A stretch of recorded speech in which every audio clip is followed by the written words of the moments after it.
오늘 강한 비를 뚫고 예배 자리에 나오신 모든 여러분 성도 모든 분들을 주님의 이름으로 사랑하고 축복합니다. 얼마 전 코로나19가 남긴 감동의 사진 몇 장을 보게 되었습니다. 첫 번째 사진 속에는 노부부의 입맞춤의 모습이 담겨 있었는데요. 80대가 된 노부부는 40대에 처음 만나 10년 후인 50대에 결혼을 하고 그 후로 30여 년을 함께 살다가 최근 코로나19에 감염이 되었다고 합니다. 두 사람은 병원에 가기 직전 이것이 부부의 마지막 순간임을 직감하고 작별의 입맞춤을 나눕니다. 코로나에 걸리기 전에도 이미 몸이 쇠약해져서 계단 오르기도 힘들고 또 한 사람은 알츠하이머에 걸려서 자기 이름도 기억하지 못하게 되었다고 하는데요. 서로 사랑하면서 지내온 그들의 마지막 그 모습은 무척 감동이었습니다. 그 두 분은 입원하고 며칠이 못 되어서 함께 세상을 떠났다고 합니다. 또 하나의 사진은 코로나에 걸린 할머니에게 필사적으로 인공호흡을 하는 손자의 모습이었습니다. 코로나에 걸린 할머니를 모시고 병원에 이동하던 중에 할머니가 병원 주차장에서 의식을 잃고 쓰러지자 곧바로 할머니께 인공호흡을 시도한 것입니다. 호흡기로 감염이 되기 때문에 매우 위험한 행동이지만 손자는 한치의 망설임도 없이 인공호흡을 했다고 합니다. 얼마나 필사적인지 멀리서 찍힌 사진인데도 그 절박함이 고스란히 담겨 있었습니다. 코로나에 걸리면 폐와 인체의 많은 기관에 심각한 손상을 입게 되고 죽음에 이르기도 한다는 것을 알았을 텐데도 그의 할머니를 사랑하는 마음, 또 할머니를 너무 살리고 싶은 마음이 죽음의 두려움을 이기게 만든 것입니다. 또 하나의 사진은 코로나에 걸려서 병원에 입원한 어머니를 보기 위해서 매일 밤 병원 벽을 타고 올라가서 창밖에서 어머니를 바라보는 아들의 사진이었습니다. 어머니는 백혈병으로 몸이 쇠약해졌고 코로나로 인해 생존 확률이 극히 낮아진 상태였습니다. 면회가 금지되었기 때문에 아들은 매일 밤 병원 배수관을 타고 올라가서 창문 너머로 어머니를 지켜봤다고 합니다. 어머니가 잠들고 나서야 집으로 돌아가는 그 생활을 매일 반복했지만 결국 어머니는 창문 너머에 있는 아들의 얼굴을 보면서 마지막 숨을 거두었다고 합니다. 이 세 가지 사진에 대한 기사를 접하면서 저는 사랑에 대해서 생각했습니다. 죽음도 이기는 사랑, 두려움도 이기는 사랑, 생명까지 내어놓을 수 있는 사랑, 시간도 생명도 전혀 아깝지 않은 그런 사랑, 마지막을 함께하고 싶은 사랑. 이러한 사랑을 우리는 누군가에게 주기도 하고 또 그런 사랑을 받기도 하면서 그렇게 서로 사랑하고 싶은 존재이지 않습니까? 만약 사람에게 사랑이 있다면, 그렇게 내 전부를 주고 싶을 만큼 사랑할 대상이 있다면 우리는 힘겨운 삶 속에서도 살아갈 의미와 기쁨을 발견할 수 있는 존재들입니다. 그러나 아무리 사랑하고 죽음조차 두렵지 않을 만큼 함께하고 싶은 사람일지라도 사실 우리는 그럴 수가 없는 존재이기도 합니다. 세 장의 사진 모두가 말하고 있는 것은 아무리 사랑하여도 우리가 상대에게 해줄 수 있는 것은 극히 제한적이라는 것입니다. 아무리 사랑해도 우리는 코로나에 걸린 사랑하는 사람을 고쳐줄 능력이 없고 함께 죽을 수도 없고 함께 있을 수도 없는 경우가 많습니다. 즉 우리의 사랑은 아무리 해도 안 되는 한계가 있다는 것입니다. 그렇다면 우리가 사랑하는 사람에게 해줄 수 있는 유일한 사랑의 방법은 무엇일까요? 그것은 내가 줄 수 없는 것을 줄 수 있는 분을 만나게 해주는 것입니다. 내가 잠들 때 잠들지 않고 그를 지켜주실 하나님, 내가 함께 있지 못할 때에도 그를 붙들고 계실 수 있는 하나님, 어찌할 수 없는 질병에 걸린다 해도 그를 능히 치유하실 수 있는 하나님, 죽음도 이기시고 부활 생명으로 우리와 함께 하시는 예수님을 그들에게 만나게 해주어야 합니다. 우리는 많은 것을 필요로 하면서 살고 있는 것 같지만 가만히 생각해 보면 우리에게 필요한 것은 다른 것이 아닌 하나님 뿐이십니다. 하나님이 필요한데 그걸 모르고 자꾸 다른 것을 원하는 것이죠.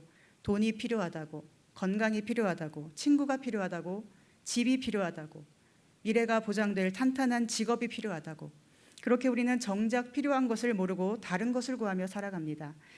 그런데 우리에게 필요한 것은 오직 하나님뿐이십니다. 하나님을 가지게 된다면, 하나님의 마음을 가지게 된다면 우리가 기존에 바라던 모든 것이 사실은 하나님께 구할 필요조차 없는 것들임을 우리는 알게 됩니다. 나의 집이 되시는 하나님이 나를 지키시고 내 앞길을 보장하시는데 또다시 어떤 집과 어떤 앞길을 구하겠습니까? 하나님께서 내 집의 지붕과 벽과 창문과 온돌방이 되시는데 또 다른 어떤 따뜻하고 안전한 집을 필요로 하겠습니까? 땅이 흔들리고 하늘이 무너져도 하나님께서 쓸 것을 채우시고 연약한 나를 도우심을 안다면 또다시 어떤 필요를 구하고 또 어떤 것을 채워달라고 하나님께 요구할 말들이 있겠습니까? 하나님이 내게 진정으로 필요한 분이심을 알게 되면 이 모든 것은 굳이 구할 필요도 없음을 우리는 알게 됩니다. 그 모든 것은 나를 존재하게 하는데 꼭 필요한 필수품이 아니라 그저 부산물일 뿐임을 알게 되는 것입니다. 그런데 내게 필요한 분이 하나님이심을 잘 모르기 때문에 자꾸만 이것저것 달라고 구하고 요구하게 되는 것이지요. 그래서 주님은 이렇게 말씀하셨습니다. 너희는 먼저 그의 나라와 그의 의를 구하라. 그리하면 이 모든 것을 너희에게 더하시리라. 하나님을 구하라는 것입니다. 하나님이 너희에게 꼭 필요한 분임을 알라는 것입니다. 그때 비로소 우리가 구하는 그 밖의 모든 것, 이 모든 것은 부수적으로 주어지는 것이지 결코 필수적인 것은 될 수 없음을 알게 된다는 것입니다. 오늘 우리의 자녀들에게도 필요한 것은 다른 것이 아닌 하나님이십니다. 많은 부모들이 자녀가 무엇 때문에 고통받는지 알고 있을까요? 자녀가 무엇이 없어서 고통받고 있는지를 아십니까? 그들은 자신이 왜 존재하는지를 모르기 때문에 고통받는 것입니다. 자기 존재의 의미와 목적을 정확하게 가르쳐주는 어른들이 별로 없기 때문에 방황하는 것입니다. 어른들이 늘 무엇을 말합니까? 교회에 다닌다고 하는 부모조차도 좋은 대학, 좋은 성적, 남보다 뛰어난 외모와 능력을 강조하고 키가 큰가 작은가의 문제로 고민합니다. 성장판이 열렸나 닫혔나의 문제를 하나님의 자녀로 살기 위해서 어떻게 해야 하는가, 또 어떻게 하나님의 사랑 안에 살아갈 수 있는가 하는 것보다 더 큰 문제로 인식을 하고 있다는 것입니다. 그런데 이것은 고스란히 자녀에게 전달이 되기 때문에 그것이 문제가 되는 것이지요. 자녀가 하나님의 자녀라면 하나님이 가장 필요할 텐데 하나님보다 다른 많은 것들이 필요하다고 가르치는 셈이 되는 것입니다. 말로는 하나님, 예수님, 예배, 교회, 말씀을 말하지만 부모의 가치관이 다른 것을 향해 있다면 그것은 우리 자녀들에게 그대로, 아니 더 강조되어서 전달될 수밖에 없습니다. 왜냐하면 자녀들은 너무나 똑똑하고 민감하며 어른들의 행동을 면밀히 주시하고 있기 때문입니다. 그렇다면 왜 어른들은 자녀에게 하나님을 소중히 여기는 법을 잘 가르치지 않는 것일까요? 그것은 자신들과 그 자녀들이 하나님이 꼭 필요한 죄인임을 잘 모르기 때문입니다. 생각해 보십시오. 하나님이 가장 필요한 사람은 누구일까요? 누가 가장 하나님을 필요로 하고 살아갈까요? 바로 죄인들입니다. 자신이 죄인인 것을 아는 사람들, 자기 힘으로는 도저히 하나님께 용서받을 수도 없고 하나님께 도달할 수도 없는 죄인임을 철저히 깨달은 사람들, 그들은 하나님 없이는 자기에게서 아무 희망의 근거를 찾을 수 없다는 것을 알기 때문에 정말 죽기 살기로 하나님을 찾고 구하게 되는 것입니다. 하나님이 나에게 꼭 필요한 분임을 날마다 고백하지 않고는 살 수가 없는 그런 상태. 그래서 하나님을 생각만 해도 감사하고 감격하고 내가 이렇게 죄인임을 알고도 사랑하시는 하나님의 자비 앞에 다른 어떤 것을 더 구할 필요가 없고 내가 구하지 않아도 이미 쓸 것을 아시고 그 모든 것을 넉넉히 주실 하나님께 감사로 나아가는 것, 이것이 바로 자신의 죄인됨을 아는 사람, 하나님이 너무나 필요한 분임을 인식한 사람의 모습입니다. 하나님께서는 우리가 바로 그런 사람 되기를 원하십니다. 그래서 하나님은 우리에게 말씀을 주셨습니다. 선택받고 사랑받고 은혜 받은 모든 사람에게 그 은혜를 받았다는 증거로 말씀을, 율법을 주신 것입니다. 그 율법의 말씀을 통해서 자신의 죄인됨을 더 알라는 것이죠. 율법을 통해서 다른 사람보다 조금 더 나은 사람, 좀 더 괜찮은 사람이 되라고 주신 것이 아니라 율법을 통해서 하나님의 사람이 정말로 되라고 주신 것입니다. 율법을 통해서 하나님의 사람이라기에는 너무나 자격 미달인 자신을 날마다 기억하고 더 철저하게 하나님 은혜 앞에 겸손히 나아오라는 것입니다. 하나님 은혜 없이는 내가 살 수 없는 존재임을 알고 죄인인 나를 여전히 사랑하시고 품으시는 하나님 앞에 더 감사함으로 나아오라는 것입니다. 오늘 말씀 신명기 8장 3절은 말씀합니다. 너를 낮추시며 너를 줄이게 하시며 또 너도 알지 못하며 내 조상들도 알지 못하던 만나를 내게 먹이신 것은 사람이 떡으로만 사는 것이 아니요 여호와의 입에서 나오는 모든 말씀으로 사는 줄을 내가 알게 하려 하심이니라. 우리는 무엇으로 우리와 우리 자녀들이 잘 살 수 있다고 생각합니까? 교회 잘 다녀서 친구를 용서할 줄 알고 배려할 줄 알고 용납하는 그리스도인답게 살아서 잘 살 수 있다고 생각하십니까? 아니면 혹시 좋은 대학에 가야, 좋은 친구 만나야, 좋은 직업을 가져야, 좋은 기회를 얻어야 잘 살 수 있다고 생각하진 않습니까? 그런데 하나님은 우리와 우리 자녀들이 살기 위해서 여호와의 입에서 나오는 모든 말씀을 알아야 한다고 하십니다. 말씀이 우리를 살린다는 것을 알아야 한다고 하십니다. 여호와의 입이라고 한 것에서 우리는 하나님이 인격적인 분임을 상기하게 되죠. 하나님은 비인격적인 분이 아니십니다. 우리가 무시하면 무시당하는 기분을 느끼시고 우리가 그분을 소중히 여기면 소중히 여김받는 기쁨을 느끼십니다. 우리가 하나님의 자리를 마련하고 주인으로 섬기면 주인이 되셔서 우리를 다스려 주시는 분이시고 우리가 하나님 자리를 몰아내고 다른 것을 주인 삼고 있다면 분노하시고 그 자리에 계시지 않는 하나님이십니다. 그런데 우리는 너무도 많은 경우에 하나님을 비인격적인 존재로 대하지 않습니까? 내가 그렇게 당한다면 무척 화가 날 만한 일들을 하나님 앞에 아무렇지 않게 행합니다. 어딘가 초대를 받았는데 가보니 내 자리가 없고 아무도 거들떠보지 않는다면 우리는 화를 내고 다시는 그 자리에 가고 싶지 않으면서도 하나님께는 그런 일들을 아무렇지 않게 하지요. 또 말로만 건성건성 누가 대답하면 그렇게 기분 나쁘면서도 하나님께 우리는 그렇게 할 때가 너무 많지 않습니까? 하나님 말씀을 귀로 흘려듣고 다 안다고, 다 들었다고 말할 때가 얼마나 많이 있습니까? 아무리 어린 자녀라 할지라도 자기 말을 건성으로 들으면 상당히 기분 나빠하는 것이 당연합니다. 그리고 그런 부모와는 아무리 어려도 그런 부모와는 말하고 싶지 않아 합니다. 입을 닫습니다. 그런데 우리가 하나님께 그렇게 하고 있다는 것입니다. 그러나 우리는 여호와의 입에서 나오는 모든 말씀으로 사는 존재들임을 하나님은 말씀하십니다. 즉 반대로 한다면 말씀이 없이 우리가 살 수 없는 존재라는 것입니다. 떡이 아무리 많아도 아무리 먹을 것이 풍성해도 하나님의 말씀이 없는 삶은 진짜 생명을 누릴 수가 없습니다. 우리의 자녀들이 좋은 대학과 좋은 직업을 가진다 하더라도 하나님 말씀 앞에 자신이 얼마나 죄인인지를 깨닫는 경험이 없이 산다면 하나님 주신다는 어떤 것은 기뻐할지 모르지만 하나님을 기뻐할 수는 없는 지경에 이르게 될 것입니다. 즉 하나님이 무언가를 주신다고 느껴질 때는 하나님을 예배한다고 하겠지만 고난이 오거나 자기가 낮아지는 어떤 순간이 올 때는 하나님을 부인하고 하나님을 싫어하는 자기의 내면에 직면하게 될 것입니다. 코로나19로 여름 사역을 기존처럼 하지 못하고 주일 예배 시간에 진행했습니다. 많은 것이 제약을 받았고 간식도 함께 먹지 못하고 서로 가까이 다가갈 수도 없었기 때문에 어쩌면 제대로 한 것처럼 느껴지지 않을 수도 있습니다. 그러나 우리에게 원하시는 하나님의 뜻이 무엇인가를 생각해 보면 어쩌면 이것이 더 본질적인 믿음과 수련회의 모습을 생각하게 하시는 것이 아닐까 싶습니다.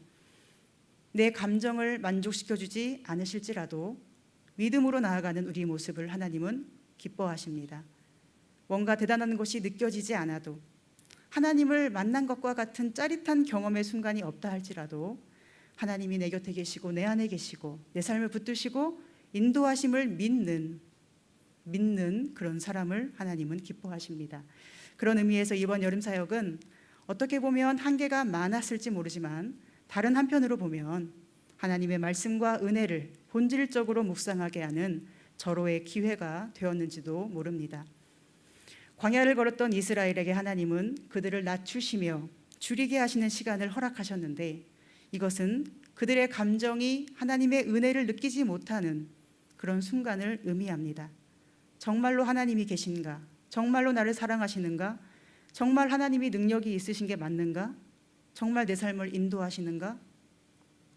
이런 생각들이 끊임없이 찾아올 수밖에 없는 그 굶주림과 낮아짐의 상태 속에서 그들은 매일 아침 내려주시는 하나님의 은혜의 만나를 받아 먹으며 내가 먹을 것이 있어서 사는 것이 아니라 쌓여 있어서 사는 것이 아니라 하나님의 입에서 나오는 모든 말씀으로 사는구나. 나에게 필요한 것은 양식이 아니라 하나님이시구나. 하나님 없이는 안 되는구나. 그러나 하나님만 내 곁에 함께 하신다면 아무것도 두려울 것이 없구나. 이것을 철저하게 그 광야 40년 동안 깨달았을 것입니다.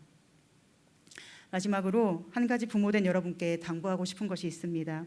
코로나19로 약 40% 정도의 아이들이 가정에서 예배드린다는 이유로 교회에 나오지 않고 있습니다. 그런데 코로나 감염 때문이라면 이해할 수 있겠지만 학원에 가느라 또는 시험 공부를 늦게까지 해서 늦잠을 자느라 못 나온다는 이야기도 들었습니다. 그 시간에 학원 가느라 학원 시간에 맞춰야 하기 때문에 나올 수가 없다는 것입니다. 하나님은 우리 마음의 중심에 무엇이 있는지 아시는 분이지 않습니까? 부모님과 그 자녀의 중심에 하나님이 정말로 가장 소중한 분으로 자리 잡고 계신다면 학원이 아니라 코로나 감염의 두려움도 이기고 예배할 수 있지 않을까 생각합니다. 정말 사랑한다면 자신이 감염될 것도 잊어버린 채 할머니께 인공호흡을 했던 그 손자처럼 우리도 하나님 앞에 그럴 수 있지 않을까. 하나님을 우리가 정말 사랑한다면 좋은 대학, 좋은 직장보다 오늘 이 순간 내가 드릴 수 있는 최선의 예배로 하나님 앞에 내 전부를 드리고 싶지 않을까 하고 말입니다. 오늘 하나님은 우리에게 요구하십니다. 네가 낮아지고 줄이고 있는 그때 나 여호와를 찾는 사람이 되어라.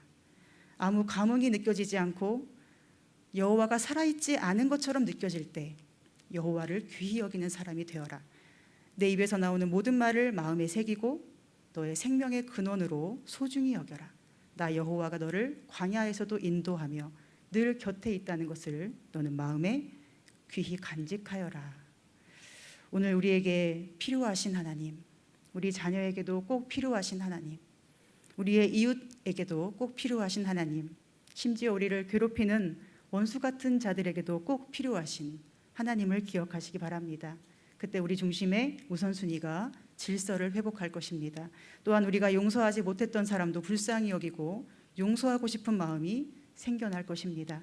그리고 우리가 너무나 사랑해서 마치 하나님처럼 대했던, 하나님 삼으려 했던 그 소중한 사람들도 결국은 하나님이 필요하신 존재임을 깨닫고 우리는 그들에게로 나아가는 것이 아니라 그들과 함께 하나님께로 나아가기를 더 힘쓰게 될 것입니다. 이번 여름 사역을 위해서 기도해 주시고 후원해 주시고 마음을 써주신 모든 성도님들께 감사드립니다. 하나님의 백성은 말씀으로 승리해요 라는 주제처럼 말씀을 더 바르게 배워서 하나님이 꼭 필요한 존재라는 것을 어릴 때부터 깨닫고 하나님께서 그 길을 지켜주시고 인도하시며 터가 무너져도 요동치 않는 의인으로 하나님께서 정말 귀하게 여기시고 늘 승리하게 하시는 그런 하나님의 사람으로 성장해가는 우리 교회 학교 학생들과 또 섬기는 선생님들과 모든 성도님들의 삶이 되시기를 간절히 소망하고 축복합니다. 기도하겠습니다. 하나님, 코로나19 중에도 여름 사역을 은혜 중에 감당하게 하심을 감사합니다. 우리의 감정과 기대와 다르더라도 하나님의 인도하시는 손길과 능력을 신뢰하게 하여 주시옵소서. 오늘 우리에게 꼭 필요한 하나님, 우리 자녀들에게 꼭 필요한 하나님을 기억함으로 하나님의 말씀으로 승리하는 우리 모두가 되게 해 주시옵소서. 예수님의 이름으로 기도합니다. 아멘.